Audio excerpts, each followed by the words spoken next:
তার জন্য দোয়া চাবো আজকে আজকে আমরা দোয়া চাই যার জন্য সে দেশনেত্রী গণতন্ত্রের মা বেগম খালেদা জিয়া। ওনার স্বাস্থ্য সংকটাপন্ন।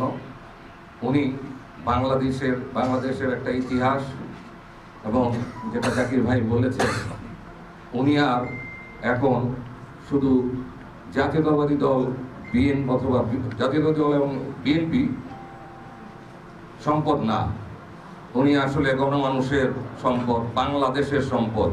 আপনারা দেখেছেন উনি রাষ্ট্রীয় সম্পদ। আপনারা দেখেছেন বিগত কয়েকদিনে সারা দেশ দল মত নির্বিশেষে তার জন্য কিভাবে দোয়া চাচ্ছেন। তার মানে উনি মানুষের মনে জায়গা করে নিয়েছেন।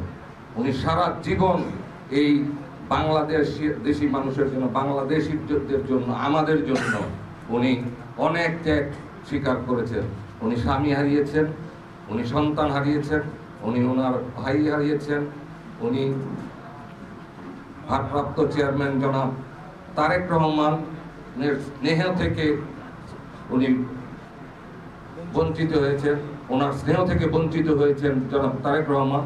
এবং উনি বহু সংকট সময়ও কোনো ধরনের আপোষ করেনি। আপনারা 111-এর কথা সব জানেন যে কি ধরনের চাপ ছিল, তারপরও উনি আমাদেরকে ছেড়ে যাননি, বাংলাদেশি জনগণের কাছ থেকে দূরে সরে যাননি। উনি যেতে চাইলে ওনার জন্য অনেক এক্সিট ছিল। তো ওনার উদ্দেশ্য একটাই, উনি আমাদের পাশে, জনগণের পাশে থাকতে চেয়েছেন। অনেক ত্যাগ আছে। সেই কারণে আমি আপনাদের কাছে রিকোয়েস্ট করব, অনুরোধ করব, আপনারা ওনার জন্য দোয়া করবেন।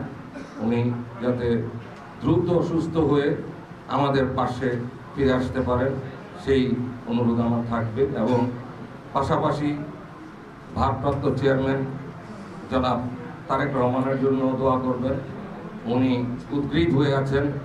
উনি মায়ের স্নেহ পাওয়ার জন্য, মায়ের সেবা করার জন্য আল্লাহ পাক যাতে ওনাকে এই সুযোগটা করে দেন যত দ্রুত সম্ভব।